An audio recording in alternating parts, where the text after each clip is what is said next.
Allô? Je voudrais commander une pizza au chorizo et au ananas, s'il vous plaît. Ah bon? Vous mettez pas des ananas sur une pizza? Ah, laisse tomber. Je vous commanderai une pizza une autre fois. Allez, ciao!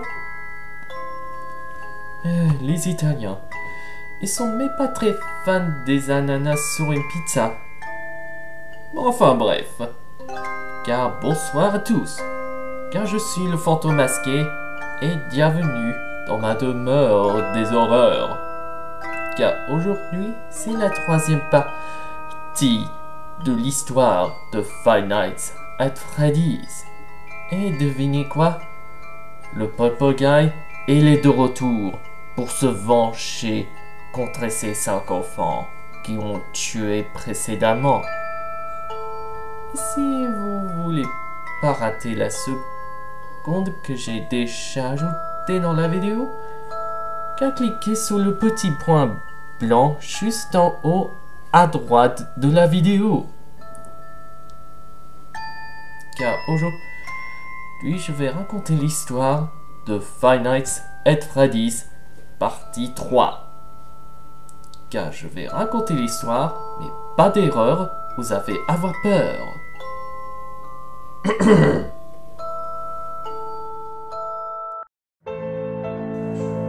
Five Nights at Freddy's partie 3. Tout a été commencé. Le Freddy Fazbear Pizza a été fermé à cause de ces accidents qui s'étaient reproduits dans la pizzeria et s'étaient laissés dans l'abandon pendant très longtemps. À l'intérieur de la pizzeria, toutes les pièces sont couvertes de poussière, de toits d'araignée et les rats qui sont introduits dans toutes les pièces. Et les animatroniques sur les scènes et sont désactivés et très silencieux. Mais ils ne savaient pas que quelqu'un les observe. Dans toutes les 4 nuits, 4 animatroniques suivant le mystérieux personnage qui ressemble au Freddy original, appelant Shadow Freddy, leur demandant de le suivre jusqu'à la pièce dans laquelle ils n'ont jamais été. Puis soudain, le Poltergeist les attaque de nulle part avec une hache. Un par un, Freddy, Bonnie, Chica et Foxy sont complètement détruites et n'y ont pas vu venir. Cependant, le fantôme des 5 enfants disparus est révélé par les corps métalliques qui sont restés coincés à l'intérieur depuis longtemps.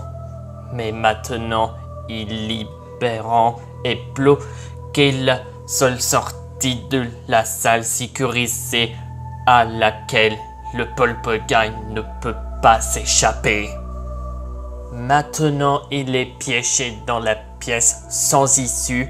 Le Poltergeist n'avait qu'une chose à cacher lui-même, c'est de porter le costume à ressort. Dans son arrogant, le Poltergeist se leva et se moqua des fantômes lorsqu'il était à l'intérieur du costume à ressort, croyant son plan avait fonctionné, mais il ne savait pas s'il avait tort. Une goutte d'eau du toit est tombée dans le costume à ressort. Le ressort écrase les os du Poltergeist à l'intérieur du costume, si douloureux qu'il a essayé d'enlever le costume, mais il ne sert à rien. Il est piégé à l'intérieur du costume, en train de mourir. Lorsqu'il a perdu connaissance en mourant dans le costume, le fantôme des 5 enfants disparaît sans laisser de traces et il le laissait mort pendant très longtemps. 1 an plus tard, les ouvriers avaient trouvé un cadavre dans le costume à ressort dans le coffre-fort de la pizzeria. Ils pensaient que c'était un animatronique et ont ramassé et utilisé pour leur projet appelée Fazbear Fright, l'attraction de l'horreur. Cette attraction s'inspire de la vieille histoire des accidents de Freddy Fazbear's Pizza et ils sont sur le point d'ouvrir très bientôt.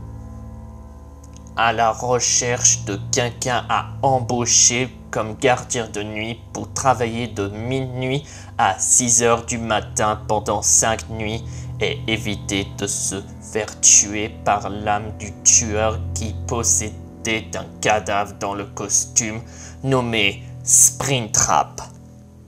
Et les fantômes sont ceux qui provoquent une hallucination et ils ressemblent aux animatroniques du passé appelés les fantômes animatroniques. Dans la nuit 6, il y a un incendie qui brûle toutes les pièces de Fazbear's Fright causées par les câbles défectueux. Et le projet a été abandonné à cause d'un incendie qui s'est déclaré et Fazbear's Fright a été complètement détruite et tous les objets ont été fondés et seront vendus aux enchères publiques.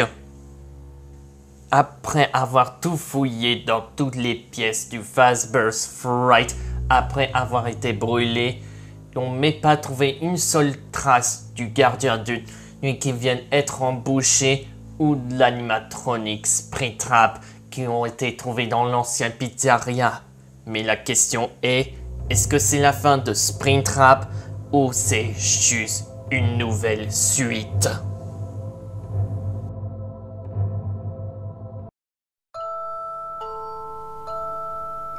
Car s'achève de l'histoire de ce soir. Car, oui, le Purple Guy surnommé Springtrap est toujours en liberté. Ou bien est-il mort? Car on ne sait pas quoi. En fait, je viens de retrouver une attraction qui était brûlée il y avait bien longtemps et j'avais retrouvé le masque de la marionnette. Je me demande où est-ce qu'est passée la marionnette sans son masque. Et je me demandais comment l'air sans son masque. Bon, enfin bref, j'ai dit la phrase culte pour conclure. Si vous aimez tout ça, n'oubliez pas de mettre un petit pouce bleu. Et encore plus de vidéos si dingue que celle-là, n'oubliez pas de vous abonner à la chaîne. Car ça sera tout pour aujourd'hui. Et merci d'avoir regardé ces vidéos. Et prenez bien soin de vous. Car n'oubliez pas, ce sont que des histoires.